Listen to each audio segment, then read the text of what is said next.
पवित्र शास्त्र बाइबल नीति वचन 5।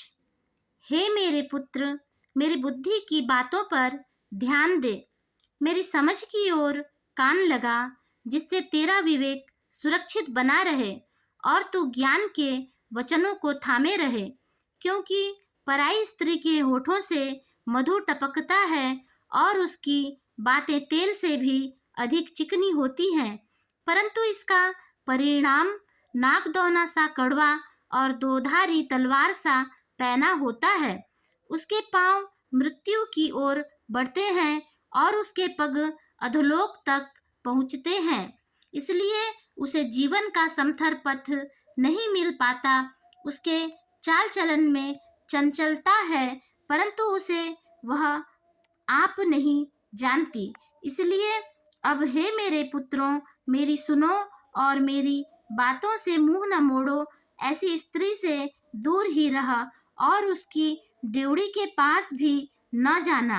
कहीं ऐसा न हो कि तू अपना यश औरों के हाथ और अपना जीवन क्रूर जन के वश में कर दे, या पराए तेरी कमाई से अपना पेट भरे और परदेसी मनुष्य तेरे परिश्रम का फल अपने घर में रखें।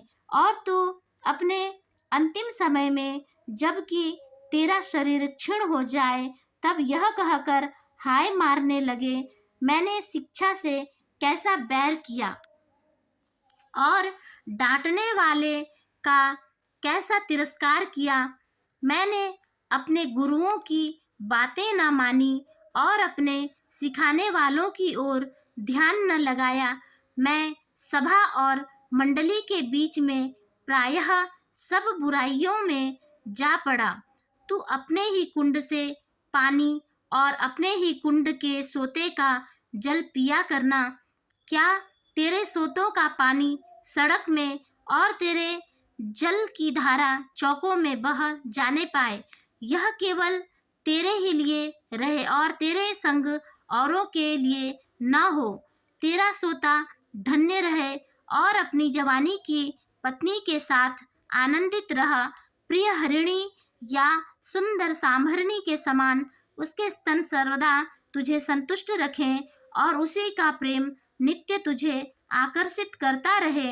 हे मेरे पुत्र, तू अपरिचित स्त्री पर क्यों मोहित हो और पराई को क्यों छाती से लगाए? क्योंकि मनुष्य के मार्ग यहोवा की दृष्टि से छिपे नहीं हैं और वह उसके सब मार्गों पर ध्यान करता है। दुष्ट अपने ही अधर्म के कामों में फंसेगा और अपने ही पाप के बंधनों में बंधा रहेगा। वह शिक्षा प्राप्त किए बिना मर जाएगा और अपनी ही मूर्खता के कारण भटकता रहेगा। इस वचन के पढ़े और सुने जाने पर परमेश्वर पिता हम सबों को आशीष दें। आमीन।